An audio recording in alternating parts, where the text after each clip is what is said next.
A racist waiter sees a black woman at a fancy restaurant and gives her terrible service on purpose. But what he doesn't know is that the black woman is the owner's wife. Camille Johnson stepped through the doors of Bistro Nouveau, her heels clicking softly against the polished marble floors.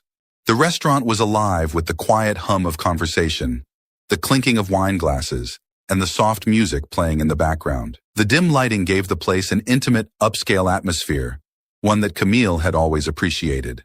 Tonight, though, she couldn't shake the slight unease that settled in her stomach. She'd arrived earlier than Matthew, her husband, who was wrapping up a meeting across town. He had insisted she go ahead and order without him. But now, sitting alone at a corner table, she wasn't sure if that had been the best idea. She glanced around at the well-dressed patrons scattered across the restaurant. Their laughter and chatter filled the air, blending seamlessly with the soft jazz playing from the speakers. As she adjusted her chair, a waiter appeared at her side. He was tall, blonde, and wore the restaurant's black and white uniform. His name tag read Ethan. He didn't smile or greet her warmly like the waitstaff at Bistro Nouveau usually did. Instead, he barely made eye contact. "You ready to order?" Ethan asked, his tone flat. Camille blinked, a little taken aback by his abruptness. She glanced at the empty table in front of her. "Could I just get some water for now? I'll order in a bit." Ethan scribbled something down, his expression still unreadable. "Sure." He turned and walked away without another word. Camille watched him as he moved swiftly to another table across the room. The couple seated there, a middle-aged pair with designer clothes and bright smiles, were greeted with a warm laugh and a quick refill of their wine glasses. Ethan chatted with them for a moment before moving on to another table, his demeanor completely different from the one he had just shown her. Camille shook her head slightly, trying to brush off the feeling that something was off. Maybe he was just having a bad day, but as she sat there, waiting for her water, her unease deepened. Minutes ticked by. She watched Ethan make his rounds to other tables, always stopping to check on the diners, offering smiles and polite conversation. Yet, he hadn't returned to her table once. She had come here dozens of times with Matthew, and the service was always impeccable. But tonight, alone, it felt different. She tried not to overthink it. Her phone buzzed with a message from Matthew. "Running a little late, babe. Order whatever you like. Be there soon." Camille typed a quick reply and put her phone down, glancing up to see Ethan attending to a large group by the window. Her glass of water still hadn't arrived. She crossed her arms, her eyes narrowing slightly as she watched him. He laughed again with the group, pouring wine and placing dishes in front of them. Not once had he looked her way. 5 more minutes passed and still, no water. Camille shifted in her seat, her earlier unease slowly transforming into frustration. Something wasn't right. She glanced around the restaurant again, noticing the effortless flow of service for everyone else but her. A knot of tension settled in her chest. She flagged down another waitress walking by, a young woman named Sarah, who always seemed polite whenever she had served them before. "Excuse me," Camille said, her voice calm but firm. "I've been waiting for some water for a while now." "Could you bring me a glass, please?" Sarah blinked in surprise, her expression immediately apologetic. "I'm so sorry, ma'am. I'll bring it right away." She hurried off toward the bar. As Camille waited, she felt the weight of other patrons' eyes briefly glancing her way, before returning to their own conversations. The knot of tension tightened. It wasn't about the water. It was something else, something she had seen too many times before. Still, she pushed the thought aside, waiting for the service she knew she deserved. When Sarah returned with her water, Camille thanked her quietly, watching as Ethan continued to float between tables, all the while pretending she didn't exist. She took a sip of the cold water, feeling the ice clink against the glass, but the taste did little to cool her rising frustration. Whatever was going on tonight, it was more than just a bad day for a waiter. Camille took another sip of water, her eyes fixed on Ethan as he moved around the restaurant with an ease and grace that had not been extended to her. He glided from table to table, pouring wine, refilling glasses, and engaging in light banter with the other diners. His smile was always warm and welcoming, except when it came to her. She couldn't help but notice how attentive he was to every table but hers. The more she watched, the more her earlier unease solidified into something heavier. This wasn't just about the slow service or the lack of attention. It felt deliberate. Her fingers tapped lightly on the edge of the glass as she contemplated her next move. Should she say something? Was she overreacting? She had been in enough situations like this to know the familiar doubt creeping in. Camille had learned to pick her battles, but tonight, the blatant difference in treatment gnawed at her. 20 more minutes passed, and still, Ethan hadn't returned to take her order. The restaurant was getting busier, but that didn't excuse the fact that he had completely avoided her table. At a nearby table, a new group had arrived, and within moments, Ethan was there, taking their orders with the same charm and energy he had shown everyone but her. Camille straightened in her chair and raised her hand slightly, trying to catch his attention. Ethan's eyes flitted past her, making no acknowledgement. He turned his back and headed toward the kitchen. Camille's lips pressed into a thin line, her patience wearing thin. She glanced at her phone, wondering how much longer Matthew would be. Her stomach growled, a reminder that she had yet to even order, let alone eat. Camille took a deep breath and decided to flag Ethan down the next time he passed. She was done sitting quietly and being ignored. As soon as he reappeared from the kitchen, she raised her hand again. This time, there was no way he could miss her. "Excuse me?" she called out, her voice louder than before, her tone firm. Ethan paused, turning toward her with a blank expression. He approached her table, and for a brief moment, Camille thought she might be overthinking the whole situation. Maybe he just hadn't noticed her before. But the look in his eyes as he neared her made her second-guess that hope. "What can I get you?" he asked flatly. No trace of the enthusiasm or warmth he had shown to every other table. Camille blinked, her frustration bubbling just beneath the surface. "I'd like to place my order, please. I've been waiting for quite some time." Ethan shrugged slightly. "We've been busy." Camille's eyebrows lifted, her frustration quickly turning into disbelief. She glanced around the restaurant again, watching how effortlessly Ethan moved between the other tables, never missing a beat. Busy? Sure, but not too busy for everyone else. She kept her tone measured, not wanting to escalate things too quickly. "I've noticed you've been able to attend to the other tables without any issue. Is there a reason I've been sitting here for nearly 30 minutes without even having my order taken?" Ethan shifted on his feet, his eyes narrowing slightly. "Maybe you're just being sensitive." Camille's grip on her glass tightened, but she kept her composure. She had heard variations of this line before, accusations that her experiences were imagined, that her feelings were invalid. She wasn't about to let this slide. "Sensitive?" she repeated, her voice low but sharp. "I'm asking for the same service you're providing to every other customer in here. I don't think that's being sensitive. I think that's asking for basic respect." Ethan sighed, as if she were wasting his time. "Look, we're short-staffed and there's a lot going on. I'll take your order, but if you're going to accuse me of—" "I'm not accusing you of anything," Camille interrupted, her voice steady. "I'm simply pointing out the difference in how you're treating me compared to everyone else in this restaurant. And I think you know exactly what I'm talking about." Ethan's expression hardened, his mouth pulling into a thin line. He said nothing for a moment, then pulled out his notepad. "What do you want to order?" he asked, the coldness in his voice unmistakable. Camille held his gaze, refusing to back down. "I'll have the house special," she said, her tone matching his. Ethan scribbled something on his notepad and walked away without another word. Camille watched him go, her frustration now mixed with a deep sense of indignation. She had seen this behavior before, this subtle, almost invisible discrimination that so many tried to pretend didn't exist. But tonight, it was right in front of her, undeniable and infuriating. She leaned back in her chair, exhaling slowly as she tried to calm herself. Her fingers tapped against her phone, resisting the urge to text Matthew. He'd be here soon enough.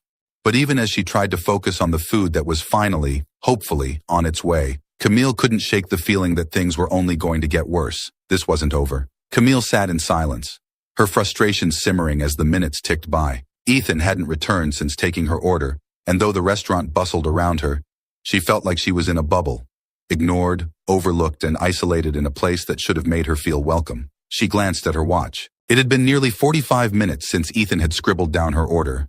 Still no food, no updates, and no sign of him. The soft clinking of plates and murmured conversations filled the air. Nearby tables continued to be showered with attention, as servers brought out dish after dish, drinks constantly refilled. A sense of disbelief washed over her. How could someone in a place like this, where service was supposed to be impeccable, get away with this kind of behavior? Her patience had officially run out. She flagged down Sarah, the waitress who had brought her water earlier. Sarah approached quickly, a concerned look on her face. "Ma'am, is everything okay?" she asked, her voice tinged with genuine concern. Camille sighed, trying to keep her voice steady despite the growing anger. "I've been waiting over an hour now. I ordered the house special, and I still haven't received any food. Can you check with the kitchen for me, please?" Sarah's eyes widened slightly. "Oh, I'm so sorry. That's definitely not normal. Let me see what's going on." Sarah rushed off toward the kitchen, leaving Camille to stew in her frustration. She clenched her jaw, watching as other tables received their meals with no issues, all while she sat there, forgotten. The weight of the situation pressed down on her, but underneath that, a deeper feeling started to bubble up, something closer to anger. This wasn't just bad service. This was intentional. A few minutes later, Sarah returned, looking flustered and apologetic. I checked with the kitchen, she began, nervously clutching the tray she was holding, and they said they never received your order. Camille's eyes widened in disbelief. What? How is that possible? Ethan took my order almost an hour ago. Sarah bit her lip, clearly uncomfortable with the situation. I'm really sorry, ma'am. It looks like he never put it in. Camille's pulse quickened, her frustration now bubbling into full-blown anger. She stared past Sarah toward the kitchen doors where Ethan had disappeared after taking her order. He had deliberately neglected her, again. Camille stood up, her hands resting on the edge of the table. Can you please get Ethan to come over here? She asked, her voice calm, but with an edge sharp enough to cut through the tension. Sarah nodded quickly and hurried off, clearly eager to avoid further confrontation. Camille watched her go, feeling the eyes of other patrons briefly flick in her direction, before turning back to their meals. She knew the looks. They were the kind that appeared when something uncomfortable was happening, but no one wanted to get involved. A minute later, Ethan appeared, walking slowly toward her table, his expression as unreadable as ever. He approached with a slight swagger, as if nothing were wrong at all. That was what infuriated her the most. The nonchalance, the audacity of his attitude. Is there a problem? He asked, his voice completely devoid of any genuine concern. Camille stared at him for a long moment, gathering herself. She didn't want to explode, not yet, but she was done being polite. Yes, there's a problem. You never put my order in. Ethan blinked, his face remaining expressionless. I'm sure that's just a misunderstanding. Camille's eyes narrowed. A misunderstanding. I've been sitting here for over an hour. You took my order, and now I find out you never even bothered to put it in. How is that a misunderstanding? Ethan shrugged, and Camille felt a surge of anger at his indifference. Look, we're busy tonight. Mistakes happen. Camille's temper flared. It wasn't a mistake. You've ignored me from the moment I walked in. You've given every other table exceptional service, but you can't even be bothered to give me the basic courtesy of taking my order. And now you're telling me it's just a mistake? Ethan's eyes darkened, a flicker of something more dangerous crossing his face. He crossed his arms over his chest, his posture defensive. If you're going to start accusing me of things, maybe you should just leave. Camille's breath caught, her anger now boiling over. Accusing you? I'm pointing out exactly what's been happening all night. You've ignored me, treated me like I don't exist, while bending over backward for everyone else. This isn't about a mistake. This is about you thinking you can get away with treating me like this because I'm a black woman sitting alone in this restaurant. The words hung in the air between them, sharp and heavy. The nearby tables had gone quiet, and Camille could feel the weight of the other diners' eyes on her. But she didn't care. She wasn't going to let him brush this off. Not when it was so obvious what was really happening. Ethan's face flushed red, and he shifted uncomfortably. I'm not going to stand here and let you accuse me of being a racist, he said, his voice tight with barely controlled anger. If you don't like the service, maybe you should leave. Camille's fists clenched at her sides, her heart pounding. I'm not going anywhere, she said firmly. I'm paying to be here just like everyone else. You're not kicking me out because you don't like being called out on your behavior. Just as Ethan opened his mouth to respond, the restaurant doors swung open, and Camille's eyes shifted toward the entrance. Matthew strode in, his tall figure cutting a commanding presence as he made his way toward their table. Camille's breath caught, and for the first time that night, a sense of relief washed over her. Ethan's face paled when he saw Matthew approaching, and his posture changed instantly. He stood a little straighter, his eyes flicking nervously between Camille and her husband, as if suddenly realizing just how badly he had messed up. Matthew reached their table, his expression calm, but his eyes sharp as they locked onto Ethan. What's going on here? He asked, his voice steady but carrying an unmistakable authority. Camille remained silent for a moment, letting Ethan squirm under Matthew's gaze. She could already see the fear creeping into his expression. He didn't know who Matthew was.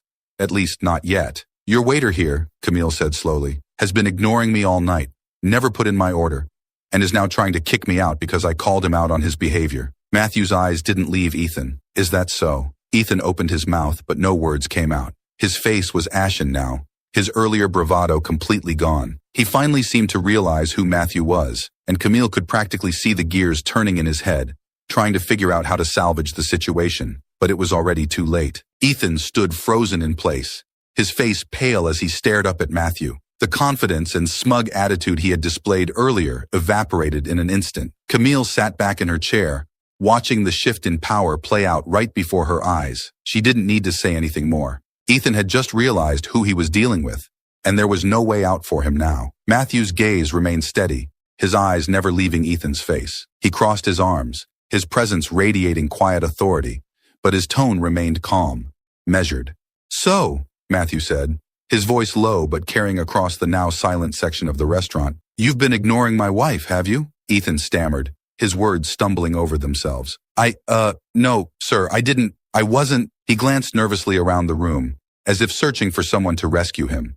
But no one was coming to his aid. Every other diner had turned back to their own conversations, clearly eager to stay out of the unfolding drama. Matthew raised an eyebrow, his calm demeanor a stark contrast to Ethan's growing panic. "It certainly sounds like you've been giving her a hard time," he continued, "ignoring her order, not providing basic service. And now, from what I just heard, you're trying to kick her out of my restaurant?" Ethan's face turned bright red, and he quickly shook his head. No, I didn't know, I didn't mean." "You didn't know she was my wife?" Matthew finished for him, his voice sharp. Ethan swallowed hard, clearly trying to regain some control over the situation. "I'm sorry, sir. I didn't know she was—" "Why should it matter who she is?" Matthew cut him off, his voice colder now, the edge of his frustration slipping through. "Do you treat all of your customers this way? Or just the ones you think you can get away with disrespecting?" Camille stayed silent, letting Matthew handle the confrontation. She could see the fear in Ethan's eyes now, his mind racing as he tried to find a way out of the situation. But there was no escape. He had made his choices, and now he was going to face the consequences. I'm really sorry, sir. It wasn't like that, I promise. It was just a mistake. Things got busy, and Ethan's words tumbled out, desperate and unconvincing. Matthew's eyes narrowed. "Busy?" he said, his voice steady but firm. "You had plenty of time to attend to everyone else, didn't you? So what was the real issue here?" Ethan's mouth opened, but no words came out. He stood there fumbling for a response, knowing full well that anything he said would only dig him deeper into the hole he had already dug for himself. Camille spoke up, her voice calm but sharp. "It's not just about the service. You made a choice to ignore me, to treat me as less than every other customer here tonight. And when I called you out on it, you tried to turn it around and make it seem like I was the problem." Ethan's eyes flickered toward her, but he quickly looked away, unable to meet her gaze. His entire demeanor had shifted from smug arrogance to silent panic. Matthew uncrossed his arms and took a step closer to Ethan, who visibly flinched. "Here's what's going to happen," Matthew said, his voice taking on a sharper edge. "You're going to go home for the night. We'll deal with this tomorrow. But understand one thing. There's no place for this kind of behavior in my restaurant." Ethan nodded quickly, his face pale. "Yes, sir," he muttered, barely able to form the words. "Now go," Matthew ordered, his tone leaving no room for argument. Ethan didn't need to be told twice. He turned and practically fled toward the back of the restaurant, disappearing through the kitchen doors without a second glance. The tension in the air lingered, though the worst of it had passed. Slowly, the noise of the restaurant resumed, as the patrons who had been eavesdropping returned to their meals and conversations, pretending they hadn't just witnessed the entire scene. Matthew turned back to Camille, his expression softening. He pulled out the chair across from her and sat down, reaching for her hand across the table. "Are you okay?" he asked, his voice gentle now, the anger from moments before completely gone. Camille exhaled, feeling the weight of the night lift off her shoulders. She squeezed his hand in return. "I'm fine," she said, though her voice was a little shaky. I couldn't believe how blatant he was." Matthew shook his head, his jaw tightening slightly. "Some people think they can get away with that kind of behavior. They forget that the world is changing." "I wasn't sure if I was going to say something at first," Camille admitted, her voice quiet. "But I knew I couldn't just let it slide." Matthew smiled softly, admiration in his eyes. "You did the right thing, and I'm glad you didn't let him push you around. No one should ever have to deal with that kind of disrespect." Camille nodded, feeling a mix of relief and exhaustion wash over her. The confrontation had drained her more than she realized, but at the same time, she felt stronger for standing up for herself. Ethan's behavior had been appalling, but in the end, he was the one who had to face the consequences, not her. "Thank you for stepping in when you did," Camille said, her voice soft. "I wasn't sure how far he was going to take it." Matthew squeezed her hand again, his eyes warm. "I'll always have your back. You know that." The tension that had filled the night slowly began to fade as they sat together, the world around them continuing on as if nothing had happened. But Camille knew that what had transpired was important, a reminder that even in a place as seemingly polished and elegant as this restaurant, there were still those who carried their prejudices with them, whether they knew it or not. The rest of the evening passed quietly. Camille and Matthew shared a meal together, the earlier event still lingering in the back of their minds, but there was no more drama. The restaurant continued its usual rhythm, oblivious to the significance of what had just happened. But Camille knew, and so did Matthew. The real conversation, the real reckoning, was still to come. Tomorrow, they would face Ethan again, and this time, there would be no escape for him. The morning sun filtered gently through the blinds in Matthew's office, casting long shadows across the room. Camille sat in one of the leather chairs opposite Matthew's desk, her mind still replaying the events of the night before. Today wasn't just about seeking justice for herself, it was about setting a standard,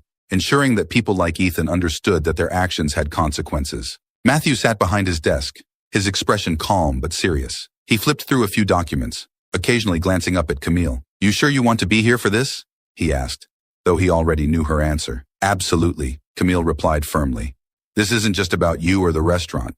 It's about the principle. He needs to hear it from both of us." Matthew nodded, understanding. He stood and walked to the window, looking out over the street below, waiting. Camille could sense the tension in the air, thick and heavy, like the calm before a storm. A knock sounded at the door. Matthew turned, and with a deep breath he called out, "Come in." Ethan shuffled in, looking worlds away from the smug, arrogant waiter he'd been the night before.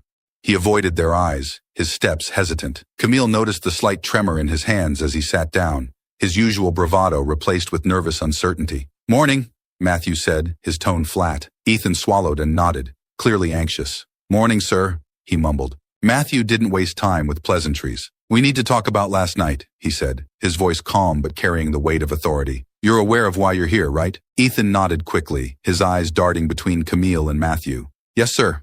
I know. Good. Because this isn't just about bad service. What happened last night was unacceptable in more ways than one. Do you have anything you want to say before we start?" Ethan fidgeted in his seat, glancing at Camille but quickly looking away again. "I'm sorry for what happened, sir," he said quietly, though there was no conviction in his voice. "I didn't mean for it to come off like that." Matthew's eyes narrowed. "Come off like what, exactly?" Ethan fumbled with his words, his voice shaky. "I didn't mean to offend anyone. It wasn't personal. I was just busy and things got away from me. I didn't know she was, my wife?" Matthew finished the sentence, his voice harder now. Ethan nodded quickly, looking even more uncomfortable. "Yes, sir. If I'd known," Camille finally spoke up, her voice sharp and cutting. "If you'd known I was his wife, you would have treated me differently. Is that what you're saying?" Ethan froze, realizing too late what he had implied. His eyes widened, and he stammered, No, that's not what I meant. His words trailed off, unsure how to dig himself out of the hole he'd just created. Matthew leaned forward, his hands clasped in front of him on the desk. "This isn't about whether or not you knew who she was. It's about how you treated her, and the fact that you thought you could get away with it because you assumed no one would care." Ethan's face flushed red. "I didn't mean—" "Stop," Matthew interrupted, his voice cold and final. "We're not here to listen to your excuses. You disrespected my wife and, by extension, this restaurant. You didn't just forget her order or make a mistake. You ignored her because you thought it didn't matter. But it does." Ethan fell silent, his head hanging low. Camille watched him, her frustration simmering just below the surface. She had no pity for him, not after the way he had treated her, but she wasn't done yet. "I want to hear the truth, Ethan," Camille said, her voice steady. "Why did you really act the way you did last night? What made you think it was okay to ignore me, to treat me like I didn't deserve the same respect as everyone else?" Ethan looked at her, his face pale. I wasn't trying to disrespect you. I didn't mean for it to seem that way." Camille raised an eyebrow. "Didn't mean for it to seem that way?" "Ethan, you didn't even take my order. You ignored me for over an hour while you attended to everyone else. You didn't even refill my water. How is that not intentional?" Ethan's mouth opened and closed, but no words came out. He looked at Matthew, hoping for a lifeline, but found none. Matthew remained silent, his expression stern. "We're giving you one chance to tell the truth," Camille said, her voice firm. "No more excuses." Ethan swallowed hard, his throat bobbing as he struggled to find his voice. He hesitated, then finally spoke, his words barely a whisper. "I didn't think you'd cause any trouble." Camille's eyes narrowed. "Trouble? Because I'm black, and you figured no one would care how you treated me?" Ethan flinched at her words, the reality of the situation hitting him hard. "I didn't think it was going to be a big deal," he muttered. "I didn't think anyone would notice." Matthew's fists tightened on the desk, his knuckles turning white. "And that's the problem, Ethan. You didn't think. You thought you could get away with it, but not here. Not in my restaurant. Ethan's head dropped, and for the first time, he seemed to grasp the full weight of his actions. The excuses were gone, and all that was left was a man who had to face the reality of his prejudice. We're not done yet, Matthew said, leaning back in his chair. I want you to come back tomorrow for another meeting. And when you walk in, I expect you to think long and hard about what you've done, because this conversation isn't over. Ethan looked up, his face a mix of shock and fear. Tomorrow? Yes, Matthew said, his voice final. Go home. Think about your actions. We'll decide your future here tomorrow. Without another word, Ethan stood and left the room, his footsteps slow and heavy. Camille turned to Matthew, her eyes narrowing in thought. Why tomorrow? Why not just fire him now? Matthew sighed, rubbing the back of his neck. I want him to stew in this for a night. Let it sink in that he's not walking out of here with a slap on the wrist. It'll make it more real.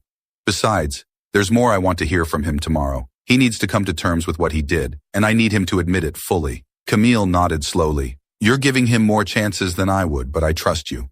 If he walks in here tomorrow and still doesn't get it, Matthew finished the sentence for her. He's gone. The next morning, the atmosphere in the office was even tenser than the day before. Camille could feel it in the way the room seemed heavier, more suffocating, as they waited for Ethan to arrive. She glanced at Matthew, who sat behind his desk, his face set in a grim expression. Today, there would be no more chances. Ethan would either face the truth of his actions, or he would be gone. There was a knock at the door, softer this time, almost hesitant. Matthew straightened in his chair, his eyes hardening. Come in, he called. Ethan entered slowly, his face drawn and pale, the fear from the previous day now etched into his features. His shoulders were slumped, and his usual arrogance had vanished entirely. He walked to the chair across from Matthew and sat down without being asked, his eyes glued to the floor. Matthew let the silence hang for a moment, giving Ethan time to realize just how serious this final meeting was. Camille watched him closely, her frustration still simmering beneath the surface, but she wanted to see if Ethan would finally show any real understanding. Ethan, Matthew began, his voice cold but calm, you had a night to think about what happened. So let's hear it. What have you learned? Ethan shifted uncomfortably in his seat, his fingers twitching as he clasped his hands in his lap. His eyes flicked up to meet Matthew's for a brief second before looking down again. I've been thinking a lot, sir, he stammered, his voice weak, and I know I made a big mistake. I wasn't thinking clearly last night, and Stop, Camille interrupted, her voice firm and cutting through his half-hearted apology. This isn't about being careless or making a mistake. You deliberately treated me differently because you thought I wouldn't speak up. You thought you could get away with it. What I want to know is why. Ethan flinched at her words, his face flushing red, his fingers twisted nervously in his lap, and for a moment, it looked like he was going to give another excuse. But then, something shifted in his expression. His shoulders sagged, and he let out a long, shaky breath. I didn't think anyone would care, he admitted quietly, his voice barely above a whisper. I thought you'd just sit there and take it. Camille leaned forward, her eyes narrowing. And why did you think that? What made you think I wouldn't say anything? Ethan swallowed hard, the silence in the room growing heavier with every second. He hesitated, glancing between Camille and Matthew, before finally muttering, because you're black. The words hung in the air, raw and exposed. For a moment, no one spoke. Camille's heart pounded in her chest, and she felt a mixture of anger and vindication rising within her. He had finally said it. The truth was out. Matthew's eyes darkened, and he spoke in a low, controlled voice. So, you thought that because of her race, she wouldn't speak up? That she didn't deserve the same respect as the other diners? Ethan nodded slowly, his face pale. I didn't think it was that big of a deal at the time, he admitted, his voice shaky. You thought wrong, Camille said sharply. You thought you could treat me like I didn't matter, because you assumed no one would hold you accountable. But you were wrong. Ethan's eyes filled with regret, and he shifted uncomfortably in his seat, his head hanging low. I'm really sorry, he mumbled. I know it doesn't mean much now, but I really am. Camille sat back in her chair, crossing her arms as she studied him. You're right, she said, her voice firm. It doesn't mean much. You knew exactly what you were doing. Apologizing now won't change that. Matthew leaned forward, his expression cold and unreadable. Do you understand why this can't be forgiven, Ethan? Ethan nodded slowly, his face a mask of defeat. Yes, sir, I get it. Matthew stared at him for a long moment, the weight of his words hanging in the air. You're fired, Ethan, he said finally, his voice low but resolute. Pack up your things, and don't come back.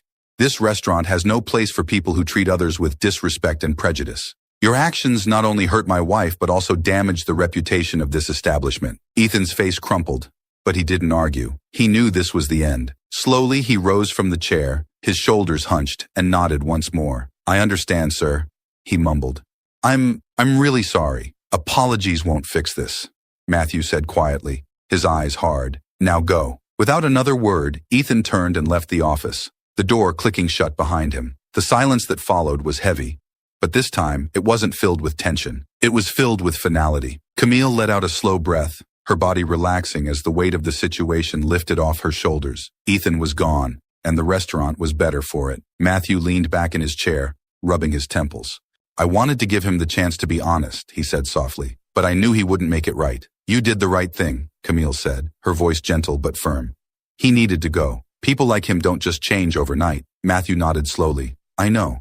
And this place, our place, has to stand for more than that. Camille reached across the desk, taking his hand in hers. We did what we needed to do. He squeezed her hand, offering a small smile. We did. The air in the office felt lighter now, and for the first time in days, Camille felt a sense of closure. They had stood up for what was right, and Ethan had faced the consequences of his actions. As they both stood to leave the office, ready to face the day ahead, Camille glanced back at the door where Ethan had exited. She knew there would be more battles like this, more people like him who would try to get away with their prejudices. But she also knew that she and Matthew were ready to fight them. They walked out of the office together, side by side, ready to take on whatever came next. The day after Ethan's firing was quiet, almost too quiet for a place as bustling as Bistro Nouveau. Camille and Matthew stood together in the empty restaurant before the lunch rush began, the soft hum of the kitchen staff preparing for the day as a backdrop. The air felt lighter now, though a trace of the tension from the previous days still lingered. Camille glanced at Matthew as they walked slowly through the dining area, her hand slipping into his. Do you think he's gone for good? She asked, her voice soft but curious. He won't be coming back, Matthew said firmly.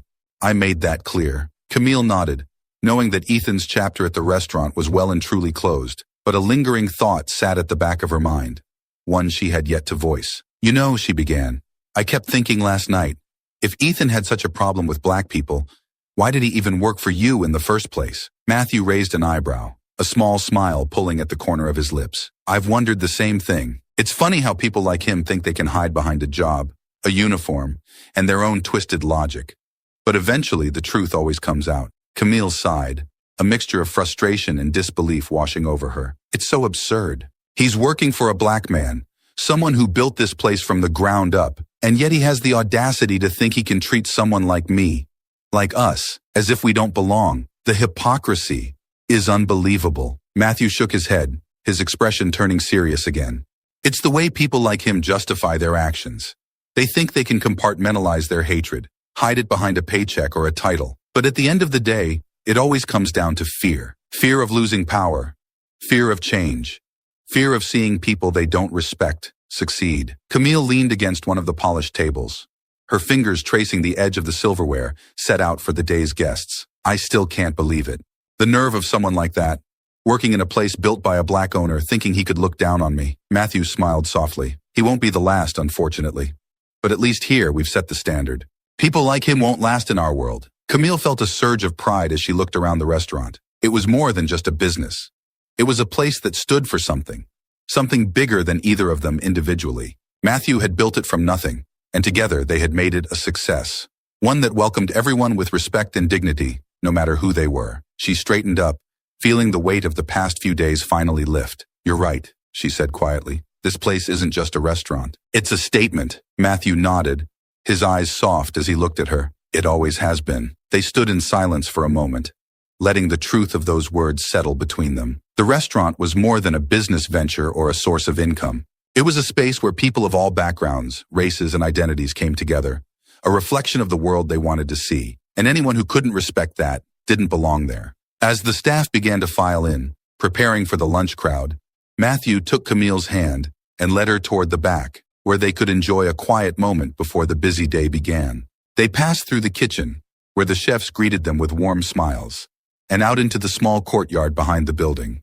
The sun was warm on Camille's skin, and she closed her eyes for a moment, letting the light and the fresh air wash away the remnants of the stress from the past few days. It felt good to breathe, to stand in a place where they both belonged. I'm proud of what we did, she said after a moment, turning to Matthew. We stood up for what was right, and we did it together. Matthew smiled, his hand squeezing hers. Always, they stood there in the quiet of the courtyard, side by side, knowing that while the world outside wasn't perfect, they had carved out a small space that reflected the values they held dear. The restaurant would continue, stronger and more resilient for what had happened. And as they moved forward, they would continue to fight for the respect and dignity of everyone who walked through those doors. No more racists like Ethan. No more silent discrimination. Only people who understood the simple truth. In Bistro Nouveau, everyone belonged.